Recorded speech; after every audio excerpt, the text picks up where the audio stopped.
Hello and very good morning to all of you. आप सभी लोगों का एसआरएस स्टडी पॉइंट के ऑनलाइन प्लेटफॉर्म पर स्वागत है। बच्चों, जो ये क्लास चल रही है क्लास 12th एनडीए और जेई के लिए, इसमें हम लोग एनसीईआरटी के एक्सरसाइज के कुछ क्वेश्चन सॉल्व कर रहे हैं और इसके बाद जो क्लासेस आएंगी आपकी, जैसे एक्सरसाइज कंप्लीट हो जाती है तो जो पीवाईक्यूज होंगे वो चाहे क्लास 12th बोर्ड के हों, एनडीए के हों या जेई मेंस के हों, वो हम लोग सॉल्व करने वाले हैं। तो आइए देखते हैं बिना विलंब किए हुए क्लास को और अगले क्वेश्चंस को सॉल्व किया जाए। पिछली क्लासेस आपने देखा होगा, कॉन्सेप्ट आपको समझ में आया होगा, क्वेश्चंस भी आपने सॉल्व किए होंगे। तो आइए उसी में अगला क्वेश्चन है, कह so that the relation R in the set A of all the books in library of a college given by r equal to x comma y such that x and y have same number of pages is an equivalence relation। ये जो question है इसमें equivalence relation की बात कर रहा है। इसके पहले जो हम लोगों ने क्वेश्चन सॉल्व किया था उसमें कहीं भी इक्विवेलेंस रिलेशन को नहीं डिफाइन किया था, कहीं भी पूछा नहीं गया था, सिर्फ रिफ्लेक्सिव, सिमेट्रिक और ट्रांजिटिव की बात कर रहा था। लेकिन यहाँ पर इक्विवेलेंस कह दिया तो हम जानते हैं, हमने पिछली क्लासेस में सीखा हुआ है कि जब भी इक्विवेलेंस की बात करेगा कोई रिलेशन, इक्विवेलेंस तभी होता है जब वो रिफ्लेक्सिव भी हो, सिमेट्रिक भी हो और साथ ही साथ ट्रांजिटिव भी होना उसका अनिवार्य है। तो इसमें हम लोग सबसे पहले रिफ्लेक्सिव देखेंगे, फिर सिमेट्रिक, देन ट्रांजिटिव देखते हैं। तो जो रिलेशन दिया हुआ है उस रिलेशन की डेफिनेशन को देख लेते हैं। क्या कह रहा है? कह रहा है एक रिलेशन है आर जिसके जो ऑर्डर्ड पेयर हैं एक्स कमा वाई वो सेम नंबर ऑफ पेजेज हैं। वो पेजेज कहाँ के हैं? जो किताबें रखी हुई हैं लाइब्रेरी में, किसी कॉलेज की लाइब्रेरी में जो बुक्स रखी हुई हैं उनकी हम दो बुक्स लेते हैं, उन दोनों बुक्स में जो नंबर ऑफ पेजेज हैं वो सेम है। इस कंडीशन को सेटिस्फाई करते हुए हमको रिलेशन को इक्विवेलेंस दिखाना है। तो क्या करेंगे? सबसे पहले रिफ्लेक्सिव का केस देखते हैं। रिफ्लेक्सिव कहता है कि अगर x comma x belongs to r है, जहां पर for all x belongs to set A, तभी जाकर वो रिलेशन हमारा रिफ्लेक्सिव होता है, अदरवाइज रिफ्लेक्सिव नहीं होता है। मतलब ऑर्डर्ड पेयर के दोनों एलिमेंट सेम होने चाहिए। तो अगर हम इस रिलेशन से डेफिनेशन को सेटिस्फाई कराएं तो कह रहा है कि ऑर्डर्ड पेयर के जो दोनों एलिमेंट होंगे, मतलब x एंड x दोनों यहां लेने हैं, तो हमारे रिफ्लेक्सिव में दोनों सेम होते हैं, इसलिए हम लोग क्या करेंगे? x एंड x क्या करेगा? Have same number of pages, same number of pages, ये हमको दिखाना है। तो जब सेम नंबर ऑफ पेजेज दिखाना है, आप देख रहे हैं कि दोनों ही एलिमेंट सेम है। जब एक ही किताब है और एक ही किताब को अगर हम दो बार खोलेंगे तो दोनों बार उसमें सेम नंबर ऑफ पेजेज ही तो मिलेंगे। तो इसका मतलब है कि जो सेटिस्फैक्शन है उसका रिलेशन का वो सही है। इसका मतलब हमारा रिलेशन रिफ्लेक्सिव है। तो पहली कंडीशन ये हुई। अब दूसरी कंडीशन की अगर हम बात करें, दूसरी कंडीशन हमको क्या देखना होता है? सिमेट्रिक के लिए। तो सिमेट्रिक में हम लोग क्या करते हैं? जो डेफिनेशन लिखाया था आपको, हमने क्या लिखाया था कि अगर एक ordered pair x comma y किसी रिलेशन में बिलोंग कर रहा है तो उसका जो रिवर्स होगा y comma x should also belongs to r, where x and y belongs to set A। ये डेफिनेशन थी। कह रहा कि अगर कोई ऑर्डर्ड पेयर किसी रिलेशन में है तो उसका रिवर्स वाला भी उसी रिलेशन में होना चाहिए।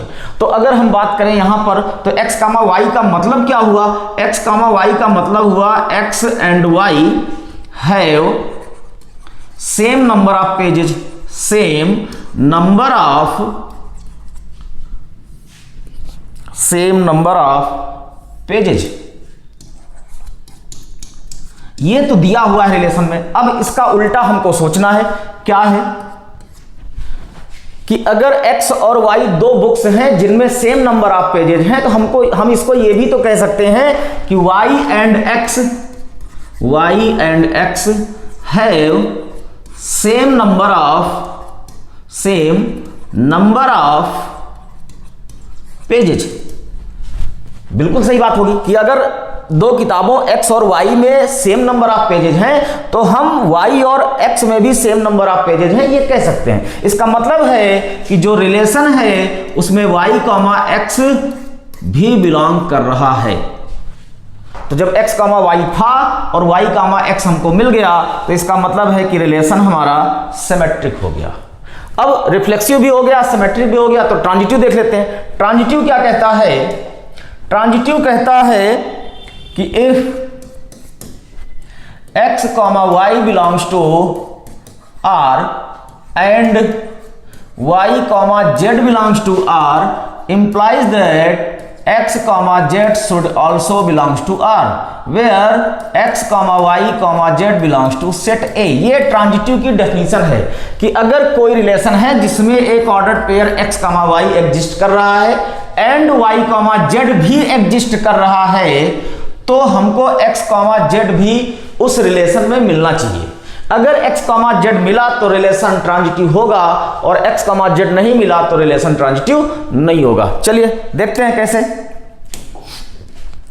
x comma y belongs to R का मतलब क्वेश्चन में जो रिलेशन दिया हुआ है वो कह रहा है कि x and y have same number of pages. अच्छा y कॉमा z अगर ले लें तो y comma z belongs to R भी कहेगा कि y and z have same number of pages. अब तीन किताबें आपके पास हैं, तीन बुक्स हैं x, y और z। कह रहा है कि x और y में सेम नंबर ऑफ पेजेज हैं, y और z में भी सेम नंबर ऑफ पेजेज हैं। तो इसका मतलब हुआ कि x and z have same number of pages. तो अगर x एंड z में सेम नंबर ऑफ पेजेज हैं तो हम इसको लिख क्या सकते हैं, कैसे? अगर x and y have same number of pages को हम ये लिख सकते हैं तो इसका मतलब है इसको हम लिख सकते हैं x, z belongs to R। और डेफिनेशन यही कहती है रिलेशन की अगर x, y हो और y, z हो तो x, z हमको मिलना चाहिए। हमने x, y को रिप्रेजेंट किया, y, z को रिप्रेजेंट किया तो हमको x, z मिल गया। इसका मतलब है रिलेशन हमारा ट्रांजिटिव है। अब क्वेश्चन में हमसे इक्विवेलेंस पूछा था, क्वेश्चन कह रहा था इक्विवेलेंस की बात किया था, तो रिलेशन हमारा रिफ्लेक्सिव भी निकला, सिमेट्रिक भी निकला और ट्रांजिटिव भी निकला, इसलिए ये रिलेशन हमारा इक्विवेलेंस रिलेशन है। तो इस तरह आसानी के साथ जब भी इक्विवेलेंस कहेगा तो हम सबसे पहले रिफ्लेक्सिव रिप्रेजेंट करेंगे, फिर सिमेट्रिक दिखाएंगे और लास्ट में ट्रांजिटिव दिखाएंगे। अगर तीनों सेटिस्फाई होते हैं कंडीशंस तो रिलेशन हमारा इक्विवेलेंस होगा, नहीं तो इक्विवेलेंस नहीं होगा। चलिए अगला क्वेश्चन देखा जाए। अगला क्वेश्चन कह रहा है so that the relation R in the set A. एक सेट आपको दिया हुआ है given by R equal to, जो रिलेशन है उसके ordered pair A comma B के बीच में जो कंडीशन लगती है वो कह रहा mod of A minus B is even. ये सेट है, इससे एक रिलेशन बनाना है और रिलेशन बनाते समय हमको इस बात का ध्यान रखना है कि जो भी ऑर्डर्ड पेयर लेने हैं उनके दोनों एलिमेंट का डिफरेंस, मॉड लगा हुआ है इसलिए हम डिफरेंस की बात करेंगे, डिफरेंस हमको इवन आना चाहिए और जो रिलेशन बनेगा वो क्या होगा, इक्विवेलेंस रिलेशन होगा। उसके आगे फिर क्वेश्चन कह रहा है so that all the element of 1 3 5, इस सेट को दो पार्ट में डिवाइड किया गया, एक 1 3 5 लिया गया और दूसरा 2 4 लिया गया, ऑड और इवन में कन्वर्ट कर दिया गया इसको। तो कह रहा है कि हमको दिखाना है कि इसके एलिमेंट आपस में एक दूसरे से रिलेटेड हैं और इसके एलिमेंट भी आपस में ही एक दूसरे से रिलेटेड हैं। फिर but no element of 1 3 5 is related to any element of 2 and 4। क्वेश्चन को थोड़ा सा बड़ा किया हुआ है, इक्विवेलेंस के साथ साथ हमको एलिमेंट्स के बीच में आपस में रिलेशन दिखाना है कि ऑड और इवन एलिमेंट आपस में क्या रिलेट होते हैं और नहीं होते, तो क्यों नहीं होते। तो आइए सबसे पहले देखें रिफ्लेक्सिव के लिए। रिफ्लेक्सिव देखने से पहले हम लोग रिलेशन बनाएं क्योंकि सेट दे रखा है इस बार। तो जो सेट दिया है आपका a इक्वल टू 1 2 3 4 and 5। अब यहां से अगर हम रिलेशन बनाना चाहें तो क्या रिलेशन बनेगा, हमको इस बात को ध्यान रखते हुए रिलेशन बनाना है कि डिफरेंस हमारा इवन आना चाहिए। तो सबसे पहले 1 एलिमेंट को लेंगे तो 1 का 1 के साथ जो ऑर्डर्ड पेयर आएगा ये सेटिस्फाई करेगा रिलेशन को, क्योंकि 1 - 1 करेंगे और इसका मॉड लेंगे तो 0 आएगा, 0 का मॉड 0 हो जाएगा और हम जानते हैं कि 0 एक इवन नंबर होता है तो ये हमारा सही है। फिर 1 का 2 लेंगे 1, 2 अगर हम लोग चेक करें तो 1, 2 का मतलब हुआ रिलेशन के हिसाब से मॉड में 1 - 2, और जैसे इसको हम करेंगे तो आ जाएगा ये 1, और ये हमारा इवन नहीं है। रिलेशन हमको इवन वाला बनाना है, इसलिए वो ऑर्डर पेयर लेने हैं जिनका डिफरेंस इवन आएगा। तो 1, 2 नहीं ले सकते हैं, लेकिन 1, 3 ले सकते हैं। 1 - 3 करेंगे, -2 आएगा, मॉड लगाएंगे फिर 2 हो जाएगा। तो 1, 4 नहीं ले सकते, 1, 5 ले सकते हैं। तो ये 1 एलिमेंट के साथ हो गया। अब एलिमेंट 2 को अगर हम देखें तो 2, 1 नहीं ले सकते, क्योंकि 2 - 1 करेंगे ऑड आ जाएगा, हमको इवन लेना है। तो 2, 2 ले सकते हैं, 2, 2 हो गया। फिर 2, 3 नहीं ले सकते, 2, 4 ले सकते हैं। चलिए 2, 5 को नहीं ले सकते क्योंकि 3 आ जाएगा जो कि ऑड हो जाएगा। अब 3 को अगर देखें तो 3, 1 हो जाएगा, 3, 1 हो जाएगा। फिर 3, 2 नहीं ले सकते हैं, नहीं, 3, 3 हो जाएगा। फिर 3, 4 नहीं ले सकते हैं, लेकिन 3, 5 ले सकते हैं। आइए अब आगे 4 को उठाते हैं। 4, 1 नहीं होगा, 4, 2 हो जाएगा, रिलेशन में डिफरेंस इवन आएगा हमारा। 4, 3 नहीं होगा, 4, 4 हो जाएगा। फिर 5 के साथ अगर देखें तो 5, 1 हो जाएगा, 5, 3 हो जाएगा, और 5, 5 हो जाएगा। ये हमारा रिलेशन बना जो गिवन कंडीशन को सेटिस्फाई कर रहा है। अब इस रिलेशन को हमको दिखाना है कि ये रिलेशन रिफ्लेक्सिव, सिमेट्रिक और ट्रांजिटिव है कि नहीं है। अगर तीनों हुआ तो रिलेशन हमारा इक्विवेलेंस हो जाएगा। चलिए हम लोग देख लें 1 के साथ, ठीक है। तो रिफ्लेक्सिव की बात करें, रिफ्लेक्सिव कह रहा है कि x, x should belongs to R for all x belongs to set A। Set A में जितने एलिमेंट हो उन सब का सेल्फ वाला एलिमेंट होना चाहिए, ऑर्डर पेयर होना चाहिए। तो हम देख रहे हैं कि A बिलोंग्स टू, जो सेट A है उसमें हमारा 1 एलिमेंट है जो उसमें दिया हुआ है। तो अगर 1 बिलोंग कर रहा है सेट A में तो हमको 1, 1 भी उस रिलेशन में मिलना चाहिए। ऐसे ही एलिमेंट 2 है सेट A में तो 2, 2 भी मिलना चाहिए।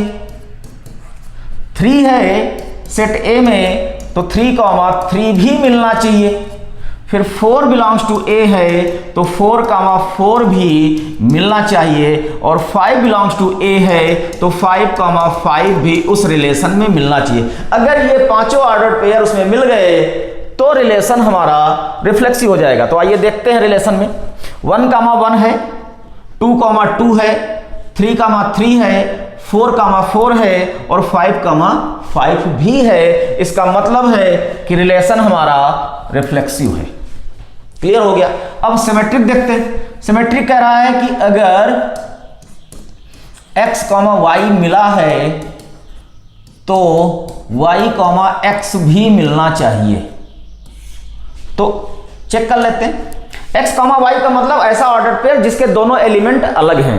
अगर 1, 3 है तो 3, 1 मिलना चाहिए कहीं ना कहीं, ये दिया हुआ है। फिर 1, 5 है तो 5, 1 भी मिलना चाहिए, ये भी मिल रहा है। 2, 4 है तो 4, 2 मिलना चाहिए, ये भी दिया हुआ है। 3, 1 को हम लोग मिला चुके हैं, 3, 3 हो गया है। 3, 5 है तो कहीं ना कहीं 5, 3 भी मिलना चाहिए। तो सारे ऑर्डर पेयर जो आपस में एक दूसरे से रिवर्स हैं वो मैच कर रहे हैं, इसलिए हमारा रिलेशन सिमेट्रिक भी हुआ।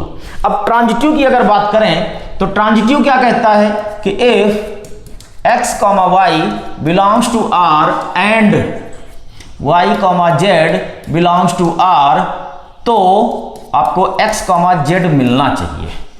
ये यहां पर इस रिलेशन में होना चाहिए, तभी रिलेशन हमारा ट्रांजिटिव होगा। तो अलग अलग एलिमेंट देखने हैं तो क्या करें, 1, 3 लिया और 3, 1 लिया। तो 3 से 3 हटेगा, 1, 1 आपको चाहिए, वो यहां पे है। ऐसे ही अगर हम इसको पहले लिखें 3, 1, 3, 1 और 1, 3 लिखें तो ये एलिमेंट छूट जाएंगे, तो हमको 3, 3 मिलना चाहिए, ये दिया हुआ है। हमेशा ध्यान रखना, गलती क्या होती है कि हम एक साइड से तो मिला लेते हैं, जैसे 1,3 और 3,1 मिला लिया तो हमने देखा कि 3 से 3 कट गया तो हमको 1,1 मिल गया, ये तो हमने देख लिया। लेकिन अगर आपने इसको नहीं चेक किया तो रिलेशन आपका गलत हो सकता है। इसलिए जब भी ट्रांजिटिव की बात करें तो ट्रांजिटिव में ऑर्डर्ड पेयर्स का सीरियल आपस में इंटरचेंज करके जरूर मैच करिएगा, नहीं तो क्वेश्चन गलत हो जाएगा। ये 2,4 है तो 4,2 मिला तो हमको 4 से 4 कटेगा, 2,2 मिलना चाहिए। रिफ्लेक्सिव हो चुका है इसलिए 2,2 तो मैच ही करेगा। फिर 2,4 लिख चुके हैं, अब 4,2 पहले लिखें, फिर 2,4 लिखें तो 2 से 2 हटेगा, 4,4 ये भी मिलेगा। चलिए 5,1 है, इसको मैच करा चुके हैं हम लोग। 5,1 है और 1,5 है तो 5 मिलना चाहिए और 1 मिलना चाहिए, रिफ्लेक्सिव है। तो इसका मतलब है कि ये रिलेशन हमारा ट्रांजिटिव भी है। और जैसे ही हमने देखा कि रिलेशन हमारा रिफ्लेक्सिव भी है, सिमेट्रिक भी है और ट्रांजिटिव भी है, तो रिलेशन हमारा क्या हो गया, इक्विवेलेंस रिलेशन हो गया। अब जब ये प्रूफ हो गया कि रिलेशन हमारा इक्विवेलेंस हो गया तो हमको आगे क्या कह रहा है, so that all the element of set 135, ये जो सेट 135 लिखा हुआ है, इस सेट को दो पार्ट में ब्रेक किया गया, ऑड और इवन में। तो पहला सेट है 135, इसके सारे एलिमेंट आपस में एक दूसरे से कनेक्टेड होने चाहिए। इनका जो ऑर्डर्ड पेयर बने वो इसी सेट के एलिमेंट के साथ बनना चाहिए, इस वाले सेट के साथ नहीं बनना चाहिए। वही कंडीशन यहां अप्लाई होती है कि इस सेट के सारे एलिमेंट का ऑर्डर्ड पेयर इसी सेट के एलिमेंट के साथ बनना चाहिए, इसके साथ नहीं बनना चाहिए। तो आप रिलेशन में देख रहे हैं 1 हमारा 1 के साथ है, 3 के साथ है, 5 के साथ है, 3 हमारा 1 के साथ है, 3 के साथ है, 5 के साथ है, 5 1 के साथ है, 3 के साथ है, 5 है। तो ये कंडीशन सेटिस्फाइड हुई। दूसरी कंडीशन 2 4 को अगर देखा जाए तो 2 हमारा 2 के साथ है, 4 के साथ है, ऐसे ही 4 हमारा 2 के साथ है और 4 के साथ है, तो ये भी कंडीशन सेटिस्फाइड हो गई। अब कह रहा है but no element of 135 is related to any element of 2,4। इन दोनों सेट के एलिमेंट आपस में कहीं एक दूसरे से ऑर्डर्ड पेयर नहीं बनाने चाहिए। तो पूरे रिलेशन में आप देख रहे हैं कहीं भी 1 हमारा 2 या 4 के साथ नहीं लगा हुआ है, 3 2 या 4 के साथ नहीं, मतलब दोनों सेट के एलिमेंट आपस में एक दूसरे के साथ कहीं भी कनेक्टेड नहीं है। तो इस तरह करते हुए ये क्वेश्चन आपका कंप्लीट होता है। आइए देखते हैं अगला क्वेश्चन क्या बनेगा। अगला क्वेश्चन आपका जो बन रहा है वो कह रहा है so that the relation R in the set A equal to X belongs to Z such that 0 is less than or equal to X and X is less than or equal to 12। Sorry, इसको हम ऐसे ही पढ़ सकते हैं, X is greater than or equal to 0 and less than or equal to 12 दिया हुआ, given by a relation। यहां भी सेम कंडीशन का रिलेशन है बट थोड़ा सा चेंज किया, कह रहा है कि डिफरेंस ऑफ A, B जो आएगा वो मल्टीपल ऑफ 4 होना चाहिए। दोनों एलिमेंट का जो डिफरेंस आएगा वो मल्टीपल ऑफ 4 होना चाहिए। ये हमारा इक्विवेलेंस रिलेशन है और उस कंडीशन में आपको वो सेट निकालना है, वो सेट फाइंड आउट करना है जिसके एलिमेंट 1 से रिलेटेड हो, कनेक्टेड हो।